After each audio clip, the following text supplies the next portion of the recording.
Hi, everybody. Welcome to Conversations with Calvin, We the Species. Um, I've just been chatting with Dr. Peter Wishnie, and we've been chatting for like an hour, kind of getting to know and talking about the world and the stuff that Peter does, which I think is amazing. And we're going to talk all about that, practice management, teaching, helping doctors and manage a practice.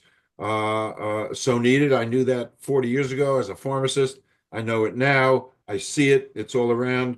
But we were just kind of getting acquainted. And Peter's semi-local. We're Jersey guys, and that's also a bonding thing. And he kind of likes baseball, and my room is filled with baseball. So we've got particulates of commonality that we share. But the message and the journey of Dr. Peter Wishney and teaching health professionals to heal their practice, which is so needed today for a million different reasons. We're going to talk about that. But I think this is just a great interview, and I'm glad the spirits and the gods all get together and kind of brought us together, even though you're right down the road. I think that's great, and I think your message is great, and this is going to be a fun interview because it's needed. It's needed by a patient to understand, and it's needed by doctors to understand and to implement. I'm saying all the right stuff, right? That's right, Kelvin. Thank you so much. This is going to be great. And I'm Yeah, looking you take it away, Peter. A little background, and we'll jump into it. a little bit of my background. Well, almost 65 years old, so there's a lot of background. But I really all started when I was 3 years old and came down with asthma and I almost died. Was rushed to Columbia Presbyterian Hospital, and the nurse forgot to turn the oxygen tent on, Yeah. but thank God they got it on in time. And but I was suffering from asthma for a long, long time, and throughout my childhood, going to doctor after doctor, I they always made me feel better. And since I was 9 years old, I wanted to be a doctor because I loved how I felt every time I went to the doctor, and I wanted to make other people feel the same way. And so I used to want to be a pediatrician. But as I got older and knowing that being a pediatrician at that time meant that getting called in the middle of the night at 2 in the morning for your child having like a 99.9 degree temperature, that wasn't something I really wanted to do. But I love sports, as you know, with the baseball going on. So I got involved in sports medicine, and one of the best ways to do that is through podiatry.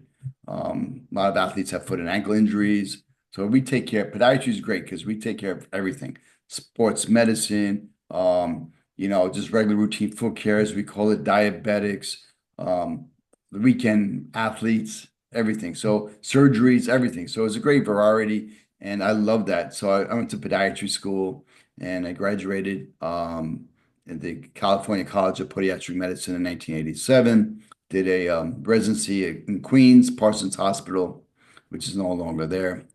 And then I did a fellowship in foot and ankle surgery at Hadassah Hospital in Jerusalem. And that was a great, great year. Yeah. Saw things there that I wouldn't see here, trauma and things like that. And then at the age of 29, I never worked for anyone. I bought a practice, and that's how the whole story of my practice began. Wow. Great story. I was in that hospital. Yeah, Yeah. I mean, I was. you mean They have a. Hadassah? Talking They about have a. Hadassah? Yeah, Yeah. for They have a stained. Did they have a stained glass? yeah. So that's where I went there the to see Chicago that. windows are, the stained Yes. glass windows. Yes, very famous. Yes. Yeah. I can't believe I remembered that. Mm. I did. Yeah, we took pictures. It was a famous glass artist. I forgot. Chagall. Yeah, Mark Chagall. Yeah, Chagall. Yep. Yeah. Okay. Yep. Yep. It was great. So let's jump in to your world. One of the titles here, the doctor who teaches health pros to heal their practice, official title, and again, so needed. But it's so needed. It's needed for the patients because the practice gets healed. It's more intensive care. I mean, I'm just kind of fumbling around. It's just needed. So, um, first question, what was the breaking point when you realized healthcare practitioners needed more than just clinical studies? And parenthetically, you don't get a lot of practice management stuff in medical school, do you? None at all. No. Well, actually, I should say a one course that lasted about a few months, once a week, and by the time you graduate, everything's outdated. So it's you, and then you forget about it anyway, right? It's the same thing with nutrition. Okay, people on here probably know about, doctors don't talk about nutrition. Why? Because we don't get trained on it. There are people who do things a lot better and know a lot more information. You should go see a really good nutritionist for that. Right. I know all about nutrition. So, how did scaling your own practice to seven figures help shape your coaching? Because you're a coach, your coaching Right. framework. How did that come Yeah. about? Yeah. I've been actually coaching. So I've been coaching for about 14 years. I've practiced for 34 years. Back in 2022, I sold my practice to private equity. I worked for them for about a year and a half. And why did I do that at the age of 62? One, I didn't have longevity on my side. My father died at 59 lung cancer. His father from Poland died at 62 from a heart attack. And man, they didn't take care of themselves. My father smoked 2 packs of cigarettes a day since he was 18. Right. Um, but and the time was right. They came to me, approached me, private equity did, and the offer was great. Plus, I had this passion that I've been coaching already doctors for the last 13 years. I've been doing that part time. But how this whole thing began first with myself. When for the first 3 months of practice, I was losing about $8,000 a month, not knowing my father was a businessman in the garment center, but he passed away. He couldn't teach me about business and knew nothing about business. As you know, they don't teach you that. I owed student loans, I owed the practice loan, credit line, I owed about $300,000, losing $8,000 a month. And then and I call this, you're talking about how spiritual you are. I got this message. And for everybody, I believe in God, but I call it Gus, God, Universe, Spirit. Got a message from Gus, and it came through the vehicle of a fax machine. And I got this fax that said, learn how to run your practice, 2-day seminar in New York City, $99. So I went and I figured I would learn everything I needed to learn. And at the end of the 2 days, you get hooked up with a salesperson who's selling you coaching. And I needed help. I knew no clue what to do. So I signed up for a year of coaching, $18,000 at the time, had a max at 2 credit cards. What did I just do? I was just like, this was my last 2 credit cards, and I just maxed them out. But the great thing about that, taking that risk, which a lot of business owners, forget about doctors, business owners don't take a risk on themselves, and which is so important. Taking that risk, I earned more money that one year in my practice than the previous doctor did in any one of his 17 years of Mhm. practice. And then I also fell in love with the business side of the practice. That's the other great thing. And besides helping patients, what I call, Calvin, what do you call a doctor who's really, really good, but doesn't make a profit in their business? You call them out of business. They're Yeah. out, so they can't help people. So you have to survive. It's about a great restaurant. In COVID, some great restaurants in New York City went out of business, and they were amazing, but they didn't pivot. So we lost a lot of good local restaurants, right? It's the same thing. You have to um, basically know to pivot in your business. You have to just understand that you have to grow a business, even if it's a medical business, and falling in love with the knowledge and learning how to grow the business helped me in multiple ways. Now, that is one, I grew it to multiple offices, multiple doctors. But why did I do that? Because I think you totally would understand this, being of your age and doing what you're doing. There's no such thing as staying, I want to stay the same. Okay. Just everything's great. I want to stay the same. There's no such thing staying the same. The world is constantly changing. The overhead constantly changes, right? And if there's only one way to run a business, and that's with growth. And that keeps you sharp. That keeps the knowledge you have is sharper. And then having all the technology necessary that your patients need. So now you're available to give them what they need because technology changes. We were talking about you getting a PRP injection. They didn't have that in 1989, 1990 when I started. So if you don't grow, you're just gonna die. So the pivot point was just, hey, like anything else, the pressure of needing to make money and continue to grow the business and make it better. So people want to come to my practice and give them the best technology, the best education, the best treatments available was the reason why I did what I did. Brilliant, because you saw what had to be done, and so many don't necessarily even know what has to be done, and they get stuck in ruts, and you're so right. Things change. I mean, things change almost every day. I can't even. We'll talk about that later. I always a couple off-topic questions. The whole AI thing, but things just So yeah. so changing. Um, why do and I know this firsthand because, like I said, I'm friendly with so many of my practitioners. It's wonderful relationships. But why do so many healthcare professionals feel overworked? I hear that all the time. And what's your solution to breaking that cycle of feeling overworked? That's because I don't think a lot of people realize this, or maybe some people do, what have you, but we're the only true profession that if you're an insurance-based practice, that you get a pay cut every single year. Expenses go up, but you get a pay cut. Medicare, reimbursements keep on going down, and other third-party insurance companies follow what Medicare does, right? So this whole idea that doctors are rich, so is crazy. So then you think about how now affects the people, everybody, all the patients. If the doctors are getting paid less, but expenses go up, then that means they have to see more patients. That means then I have to cut you short during the time, and I can't give you the proper time in the treatment room, right?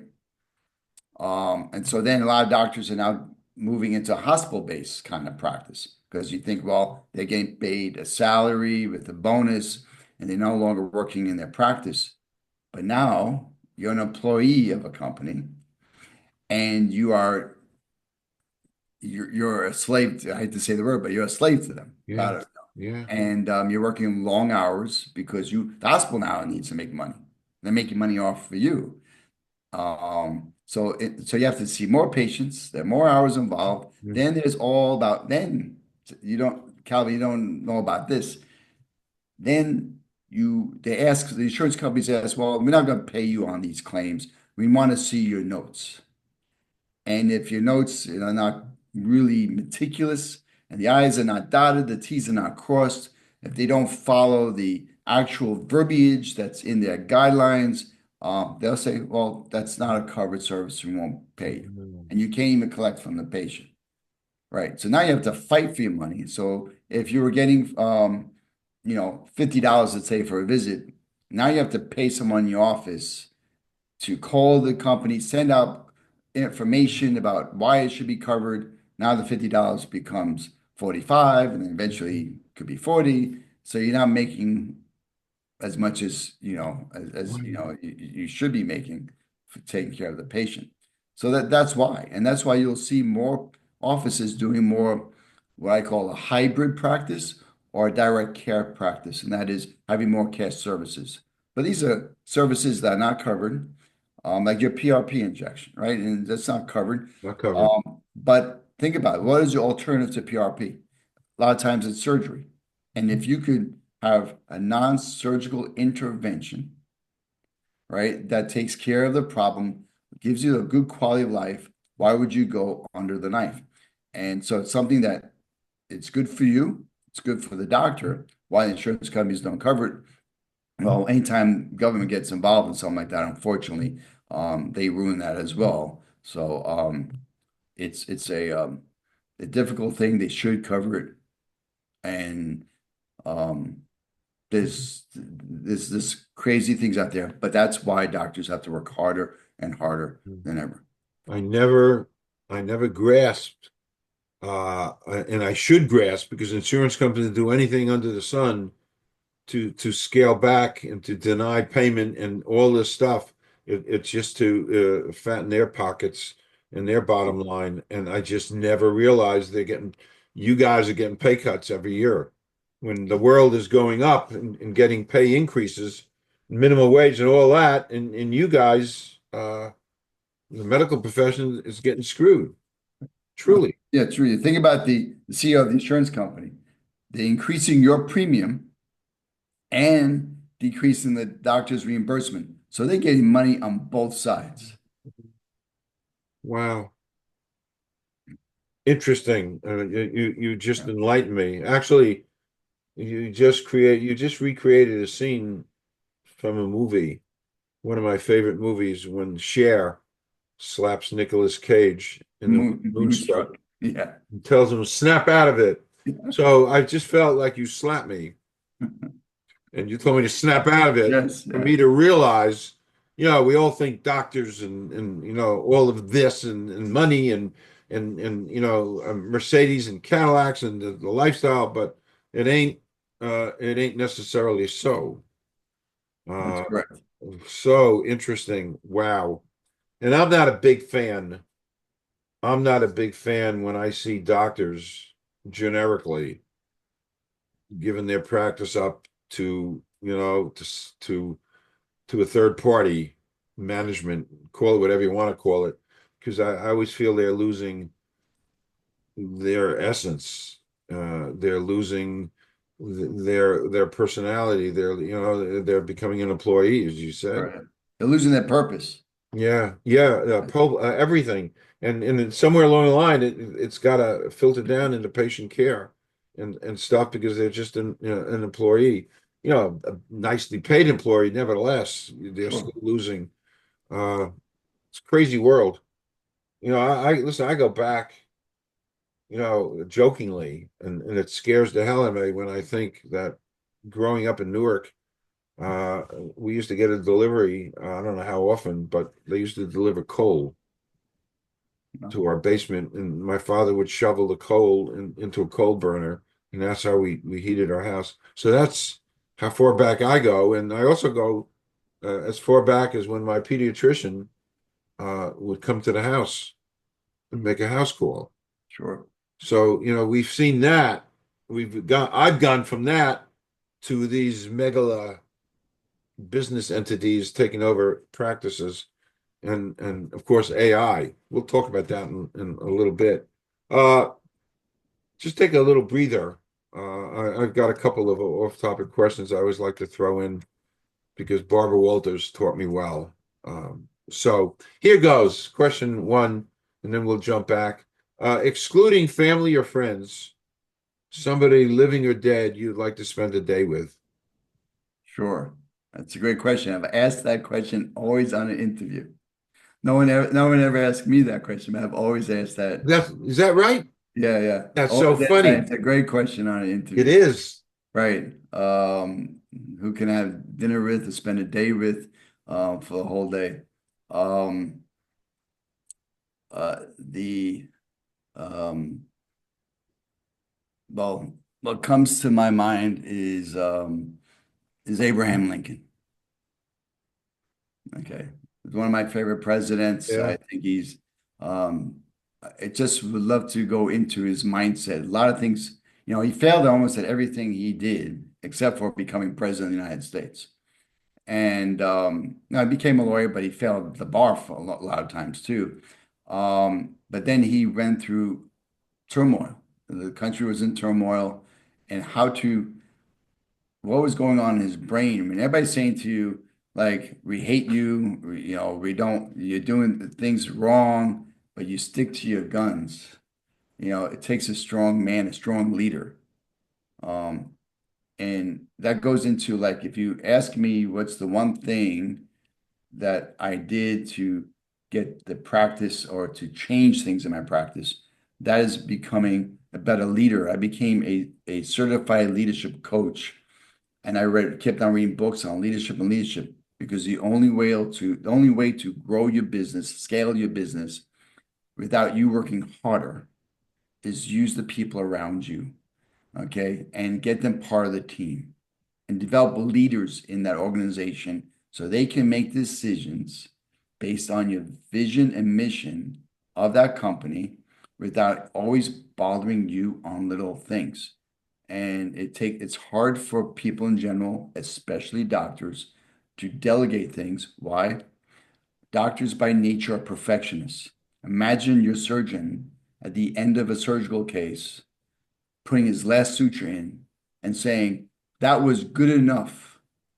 I mean, we don't have that personality. We are perfectionists. We are fixing you, and we want it to be perfect. And we take that personality into the office, and the little things sometimes don't really matter. If it's 80% is good enough, then not doing it at all. 80%, whatever came out, the outcome is better than not doing it at all. Mhm. So, but we don't do it until we think it becomes perfect, and it actually paralyzes us into growing the company. So anything about leadership, and Abraham Lincoln was, to me, just amazing what he had to go through, and what he's been through.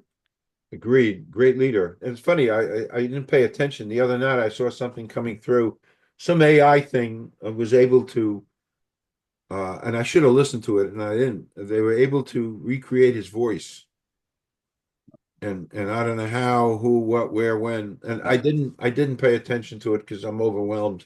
But and I'm a big fan of Lincoln because he and I are the same height. Uh, Yes.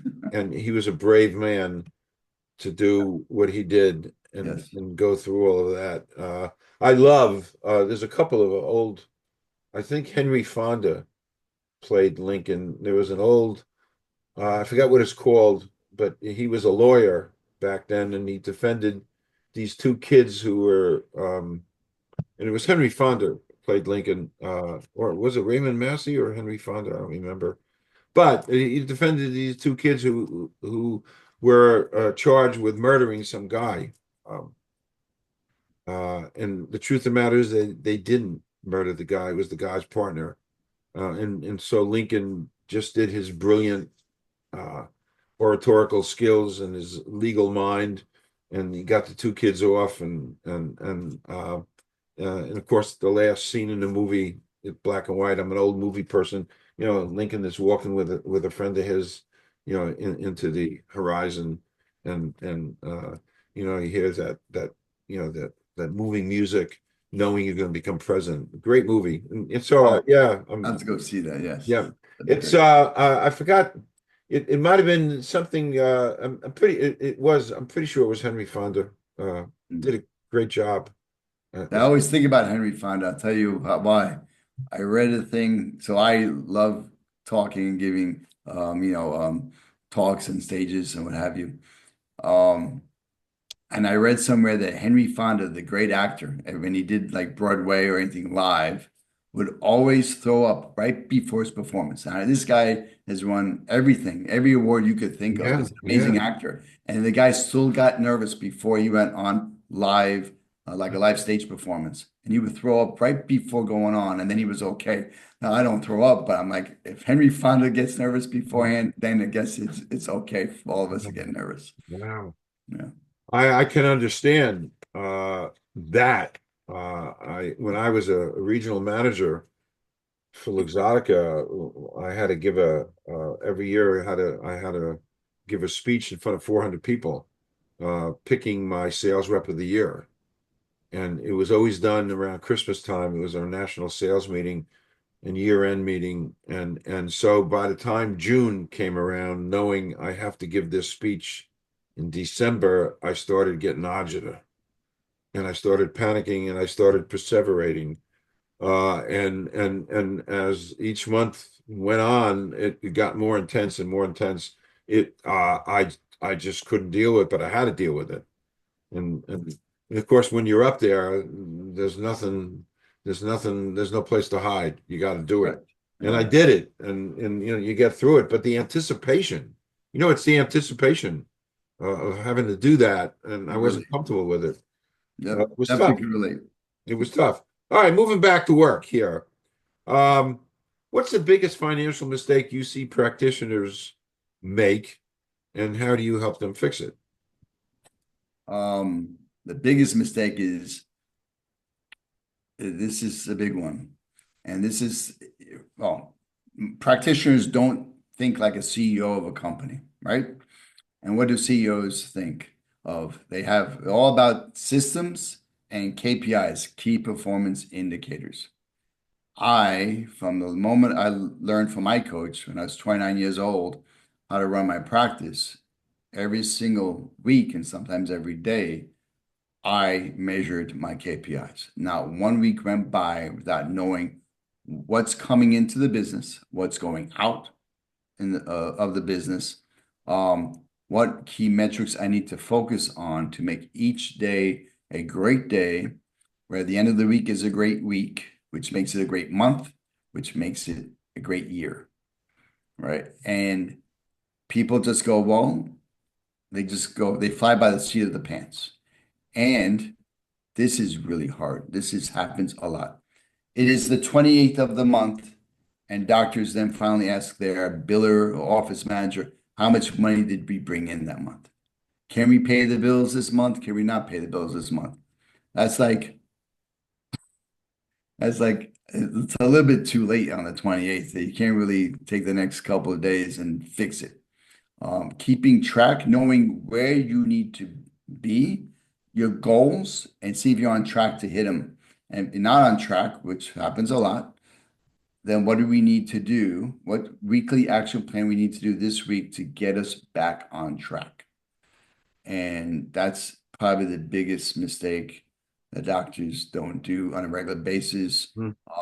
They also, I mean, I had every staff member had key metrics and they gave me the numbers. I have my own key metrics, but they pawn off these metrics to other employees of their organization, but they don't keep them accountable. When they don't give you the numbers, they don't say where are the numbers.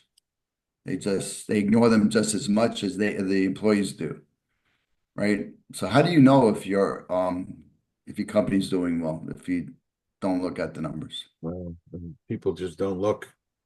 They're just not trained to look and care, and that's why you are doing what you're doing. It's such I can't believe at this advanced stage of human civilization, and doctors go through so much training. The whole clinic. I mean, everything. That they're not better. I mean, people have been saying this for 50 years. They're not better trained to manage, and because the management of a practice helps them be a better doctor to concentrate on the things that they're supposed to be doing. Exactly. And that's why it's so needed. And I also know that sometimes you really got to kick somebody in the butt, give them a swift kick in the butt. Hey, do this. It's funny. I don't know if this is analogous, but in all my years, my 50 plus years of driving a car, I don't think I ever stopped anybody on the street to ask for directions. Oh, I'll figure it out. And this is before Garmin or GPS. Mm. So I spent decades just driving around aimlessly because I won't ask directions. And is it that same a gene? Maybe it's a genetic thing. I don't know. Is it a male gene thing that That's I'm not gonna, I'm not asking directions and I'm not asking for anybody to help me run my practice. that's a great analogy. Um, and it's truthfully, as a doctor and as a coach, I can tell you, um, most of our patients, 60/40 approximately, are female. They'll ask for help before it becomes a major problem. Yeah, Okay. Where men will wait way too long yeah, before they get help. And now they tried everything. The same thing with plumbing. Oh, I'll fix the plumbing. And then Yeah, they can't fix it. They bring in a plumber, which now costs them more money. It's the same right. thing with the doctor's office. Now, I was never like that because I hated being lost. I would find the nearest gas station and just like, okay, now you can't do that, but because I don't think anybody knows directions. But just ask for their every gas attendant back then always knew where you need to go. But now, yeah, thanks for GPS. We don't need to do that Yeah, anymore. right. But I thought, I always thought that that was a chromosomal thing, a man and male, there's probably something to it. I'm kind of fumbling around here, but there is because I don't need to ask directions. I don't need somebody to tell me how to run my business. You've heard it, True. and you do need it, and it's so important. So, On that note, Calvin, there's a great book, two books by a guy named Tim Grover. One is called Relentless, and the other book is called Winning. He is a personal trainer, okay, but he also is sort of the mindset coach for Michael Jordan, wow, Kobe Bryant, Dwayne Wade. wow, And Michael always said that the reason I pay you, Tim Grover, to help coach me is so no one else hires you. And it's the edge. So the great athletes who are amazing, they know how to play the game. They are already strong mentally, still hire someone to get that edge, that little edge that separates them from everyone else.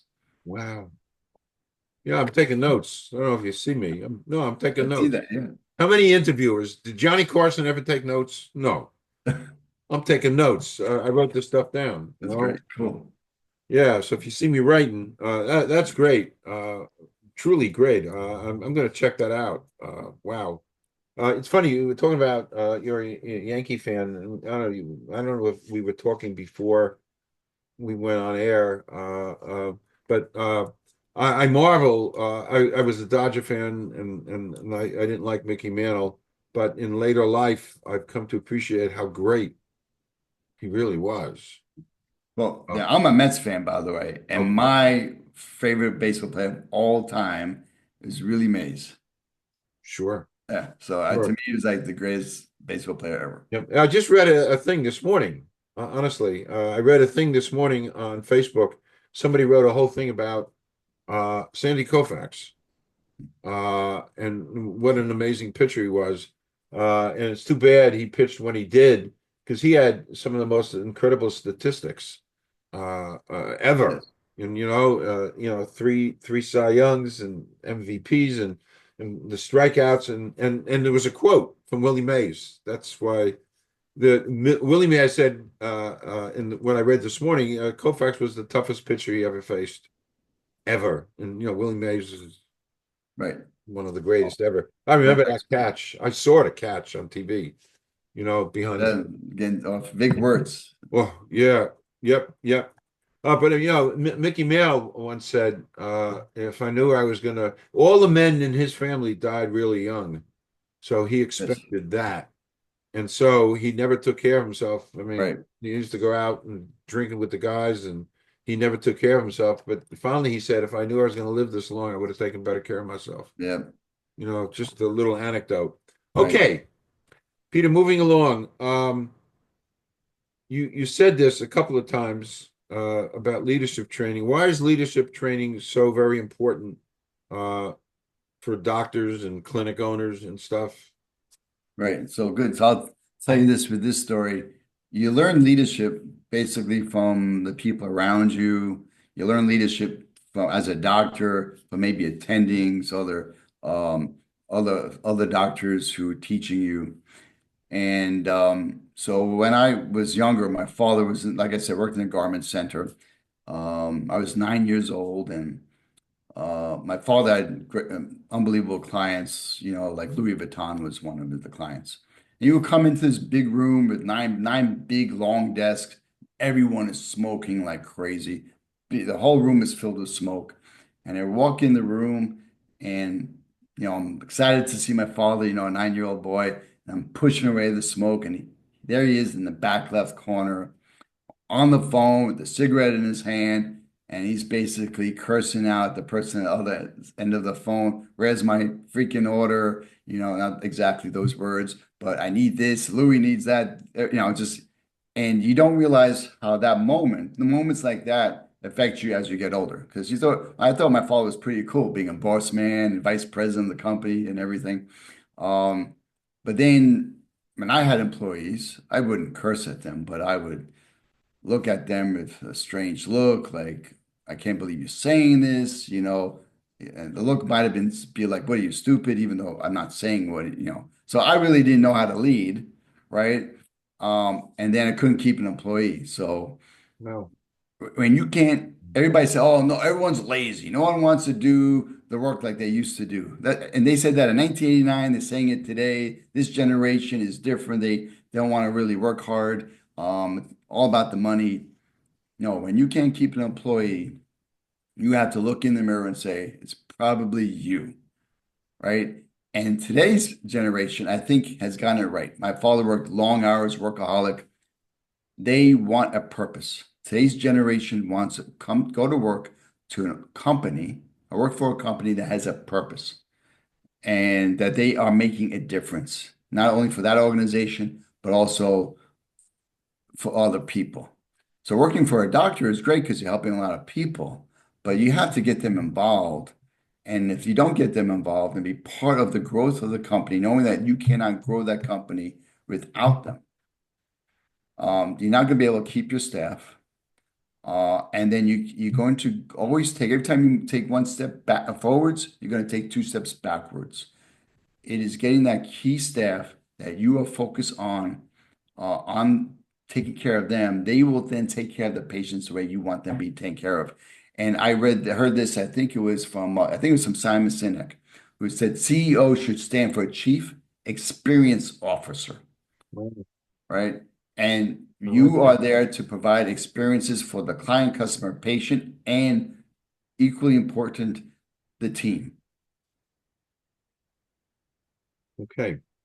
Um, I like that. Chief Experienced Officer. I like that. You compare your systems and the things that you do to like a McDonald's franchise. Um, so unpack that analogy. Sure. You have to keep things simple, and that's how McDonald's did it from day one. They kept things simple. They have the person who's taking care of the fries, the hamburger person, and the shake person. That's all they did initially: is hamburgers, fries, and shakes, and they had everything down to the little fine details. You put two pickles on the hamburger, not three. You cook it at 400 degrees, not this temperature, and every little detail is so important. But if you have one person, it's all they're focused on, it's a lot easier to make sure that that system is being done properly. What we are doing is throwing a lot of things at each employee because we don't want to hire more people because then it's just hard to hire people, or more things can go wrong or whatever. So we just try to keep it small, but we have all these things that have to get done. And we're just giving everyone, like one person, the front desk. Oh, give it to the front desk person. She can do it. Yeah, she's amazing, but eventually she'll burn out. And then mistakes happen, right? So McDonald's has the systems for everything written down. They are reviewed periodically, and every time they change the system, someone's in charge to re-enter that information into the system's manual. And then when you franchise the place, you have to follow the systems. Otherwise, there are penalties by not following the systems. It should be like if I'm a customer of McDonald's, which I've never been in McDonald's since I graduated podiatry school. I swear I'm never going back because I lived on that thing. It's not really, it's not really a good thing to keep on eating. But if you go to a McDonald's in New Jersey or McDonald's in Switzerland, the bathroom's on the right, the Coke machine or the soda machine's on the left. It's familiarity, and people want familiarity. So if you open up different offices, the systems need to be the same so the patients feel they're being treated the same and the way they should be treated. Powerful stuff. Yeah. powerful stuff. And that world got things down to such a science. It's like every little thing. It's microscope, micromanaged, whatever you want to call it. Interesting stuff. After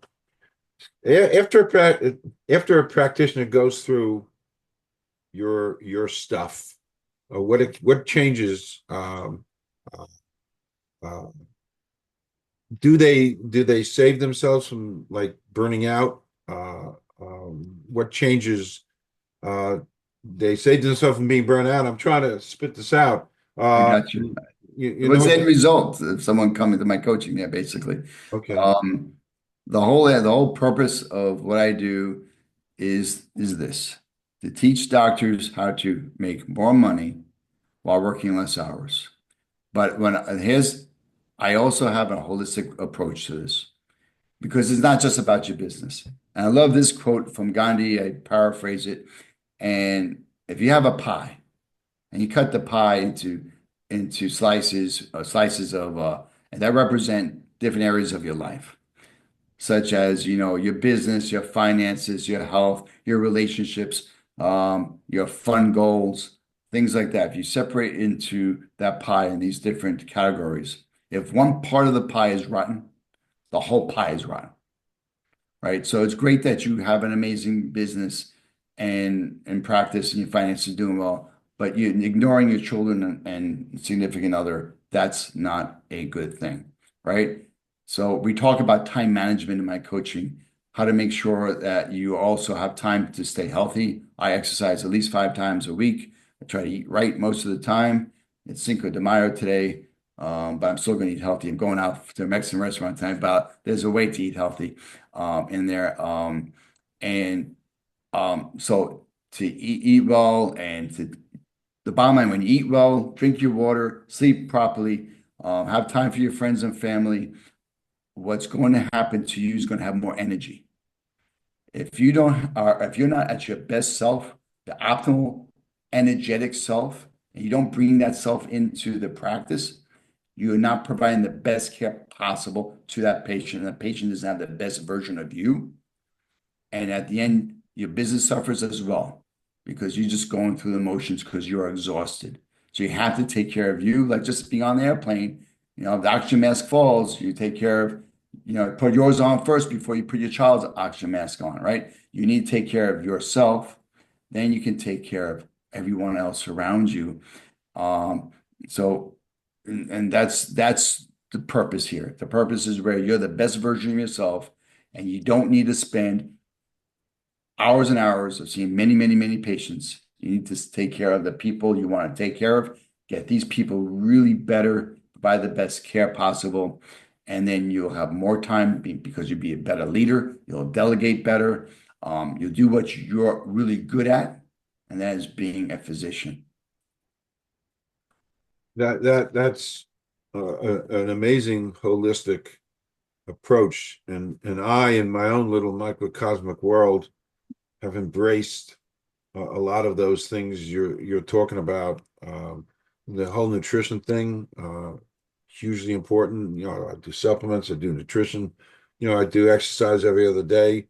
For 2 hours, and it the byproduct of all that is energy, and allows me to do what I'm doing, full throttle.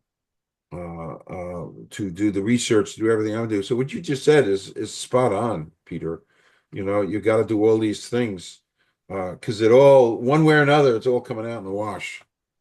On what you put into yourself, Yes. you're going to get out. So it all comes out in the wash. On another off-topic question, I like what are some of your favorite movies? Oh, I love movies. I'm just not very good at remembering them. But that's all right. Right, my favorite movies. Well, we'll go to the baseball. Baseball, it's Field of Dreams. It's one of my favorite movies. Um, I will go to right back to basically anything from Al Pacino. I'm a big Al Pacino fan. Dog Day Afternoon. I just love that movie. I Yeah, love same him. here. Yeah, yeah. So, let's see. Yeah, I mean, I love the Animal House. I just think things that pop in my head. So yeah, That's good. those are the top movies. That's Yeah. good. When my son was 6 or 7, I I made him watch Animal House, 6, 7, 8.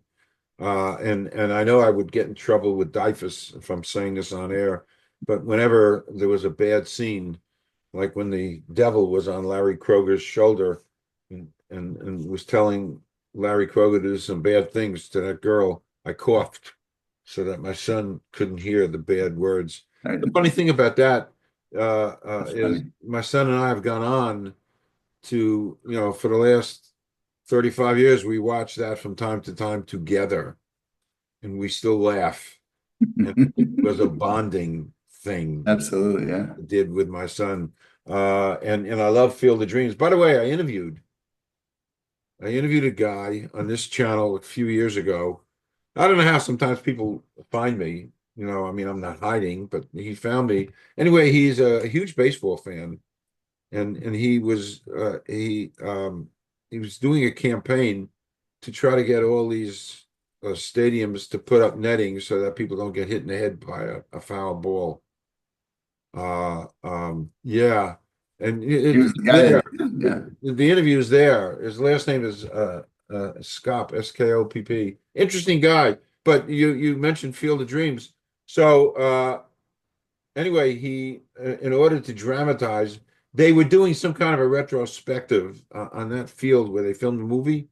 right, yeah, So he rented, and I think he flew the plane himself. He rented a plane with one of those banners, and he flew over that whole ceremony, and with the banner saying something to the effect, put in netting to protect your fans.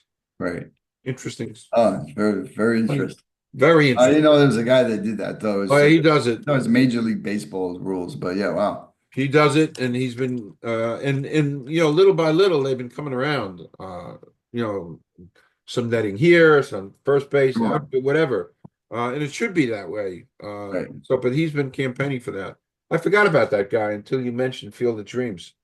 Uh, so, um, last question, uh, Sure. and this one to me is hugely important. Uh, what does the future of private practice look like to you, and how should doctors be preparing for that future?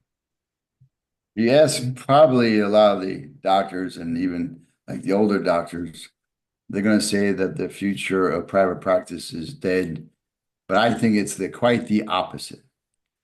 What will happen is who dictates, even it's the United States of America, we still have freedom here. Who dictates anything? Who dictates if we like Cheetos versus, Doritos? Who dictates what goes in the supermarkets, what doesn't? It's surveys, right?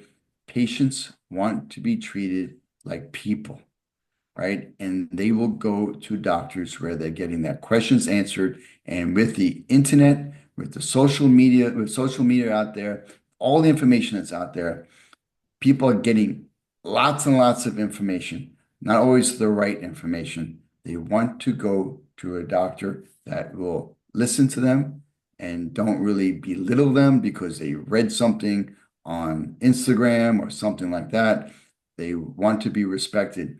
So, that being said, yeah, as things get bought out by private equity and as doctors' offices are being sold to hospitals, it's going to reverse because I could see it's happening already where doctors saying, I want my practice back. I'm going to buy my practice back because I'm not giving the best care to my patients. Because at the end of the day, the reason why we all became doctors, and most of us, is to help people. And if we're not having a purpose, just like the younger generation today who wants to have a purpose, if our purpose is not being fulfilled, we will go back to that. And that's what's going to happen. We're going to have better practices. We're going to take it over. We're going to have offices that are that going to provide the care that's necessary to help people. Okay. Last. I always like to poll people. I plunged nicely into AI stuff. I shouldn't. I don't know how many octogenarians which I'm going to become one, plunge into AI, but it just fascinates the hell out of me, and I use it more and more. Uh, uh, it's instead of talking to my wife, I talk to AI. You shouldn't hear me say that. I always have a nice response, AI. Yeah, yeah, it's they're so nice. Just a generic. How do you feel personally about the advent of AI? Overall, I think it's amazing. I just wrote a whole bunch of emails today in literally 5 minutes. Wow. Okay. Now, my concern is because I have a lot of times say like, oh, I could do this myself, and I do, because I want to keep my brain active. But if you use it properly, if you use it to, because my time should be doing this, talking to you, talking to clients, helping them. So if I take most of my energy in doing that, making myself become a better coach, these little things are fine to delegate to AI, right? Because we want to keep the brain sharp, right? Um, I don't know. I'm not gonna get into AIs in schools. That's a whole new ball game, and people using AI to write their papers. Teachers are getting smart. You need to put the work in, and you need to develop a skill, right? But when it comes to doing certain things that can help you with your life and your business or information, um, constructing just like a letter to someone that could be more diplomatic than maybe how you feel because you have to write a mysterious email to someone. Maybe the way your emotions are, it will separate your emotions. It could write a nice email where you don't you continue a relationship with someone versus ruining a relationship. So I think there's a lot of great areas that AI definitely will help us with. Good. Agreed. Agreed. Agreed. A lot of us. I grew up and I was in college in the '60s, and there was this movie 2001. Mhm. That was the first, and people don't realize that today, and it's not talked about enough. But that movie was the first real slap in the face again to AI because you had a computer, HAL, wanting to take over the spaceship. Uh, Right. the computer was on its own and it wanted to take over the spaceship, so it was fighting with the Yep. astronaut. And that's the first real, Arthur Clarke was a genius, putting that all down. So AI is not necessarily new. The concept way back there. Yes. Peter, we did good. Yeah, you are. That This is great. that is an Al Pacino line Yes, yes. from The Godfather Yes. when he's standing in front of the hospital with Enzo the baker, Right. and they just deterred a bunch of guys who drove there to kill the Don and try to kill him again. And Al Pacino told him to put his hand in his pocket, pretend you have a gun. And the guy is shaking. He couldn't even light a cigarette. And then the guys drove away, and Al Pacino looks at him and he said, "You did good." And that's been one of my lines forever. That's great. Yeah, just Great line. and I love him Yeah. too. Love him, love him. By the way, there's a great movie. I don't know if you ever saw Injustice for All. Sure. I love that movie. Yes. Oh, by the way, that Love that that movie. should be on TV 4 times a year. Right, right, yeah. The world to Absolutely. see. Arthur Kirkland, and maybe that's where Costco got their. Oh, the name for the brand, yes. Yeah, Kirkland brand. You're out of order. yeah, yeah, yeah, and it's God. Do I love that movie? Love that movie. That's a great, great movie. Yeah, Absolutely. and I don't think it gets enough.